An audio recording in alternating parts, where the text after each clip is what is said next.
स्वाति जी ग्वालियर से। राधे राधे। राधे राधे महाराज जी। महाराज जी, जीवन का लक्ष्य कैसे तय करें? कैसे पता चले कि जो सोचा है वही सही है? जीवन में इतने उतार चढ़ाव हैं, कभी लगता है नहीं, जो हो रहा है पहले वही जीवन का लक्ष्य क्या है पहले ये तो समझिए।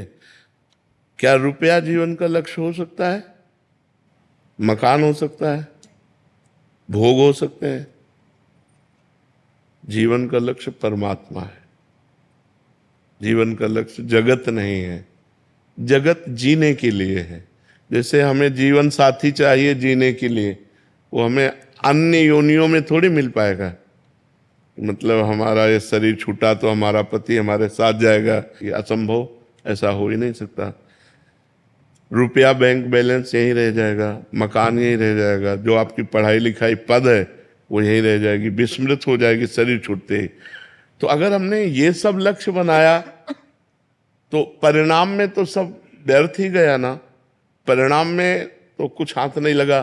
अगर हमने परमात्मा को लक्ष्य बनाया और जीने का ढंग ये बना लिया तो बढ़िया हो जाएगा।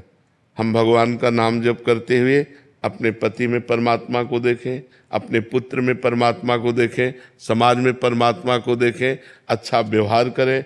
जो हमें पद मिला है, जो हमें धर्म मिला है, जैसे आप किसी की बहन है, आप किसी की पत्नी है, अगर शादी ना हुई हो तो हम भागवतिक भाव फिर स्वीकार करके ब्रह्मचर्य से भगवान से अपना संबंध माने। भगवान को हम पुत्र मान सकते हैं, भगवान को हम पिता मान सकते हैं, भगवान को हम माँ मान सकते हैं। भगवान ही तो दुर्गा रूप में है। भगवान को हम अपना पति मान सकते हैं।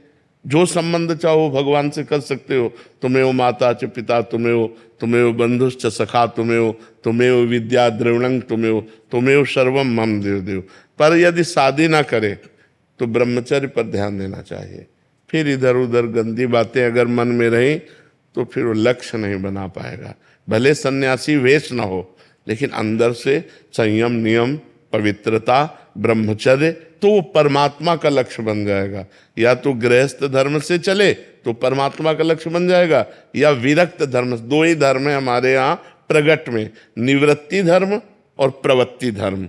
प्रवृत्ति धर्म गृहस्थ और निवृत्ति धर्म विरक्त। तो यदि हम ब्याह ना करें तो हम गृहस्थ धर्म में नहीं गए, तो हम आजीवन ब्रह्मचर्य का नियम लें।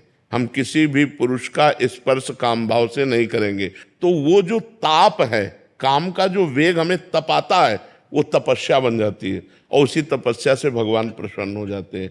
इसीलिए हमको एक धर्म तो स्वीकार करना चाहिए। आज गृहस्थी में बड़ा संशय हो रहा है।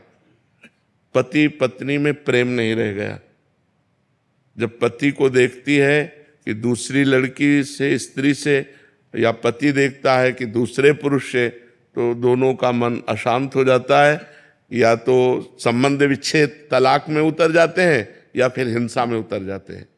तो गृहस्थ धर्म में भी बड़ा अब संशयपूर्ण है।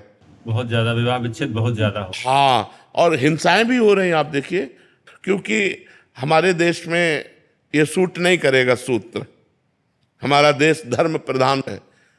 ये विदेश में चलेगा, भारत में नहीं चलेगा। विदेश में ऐसा होता होगा, भारत में नहीं चलेगा।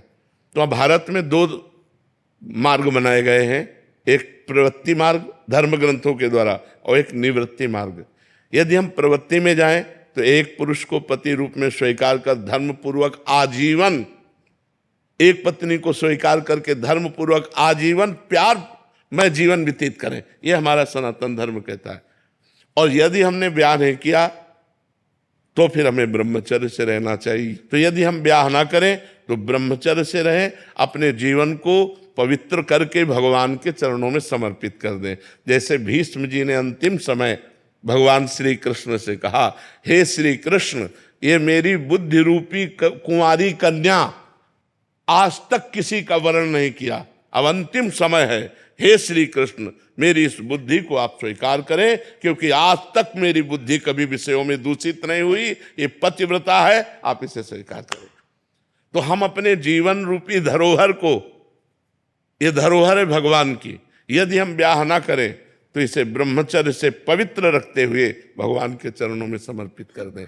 भले भेष ना बदले, लेकिन उद्देश्य तो बदल ही जाना चाहिए। अगर उद्देश्य न बदला तो ब्याह न करने का मतलब फिर क्या रह गया। ना आप गृहस्थी रह गए, ना आप विरक्ति रह गए, तो ना इधर के ना उधर के, दोनों तरह से चले गए। गृहस्थी में कम से कम एक धर्म का पालन, विरक्ति में अपने धर्म का पालन। तो जो पुरुष या जो स्त्री ब्याह ना करे, उसे ब्रह्मचर्य का आश्रय लेकर, भले समाज में रहे, ब्रह्मचर्य का आश्रय लेकर पवित्र जीवन व्यतीत करते हुए समाज सेवा करनी चाहिए।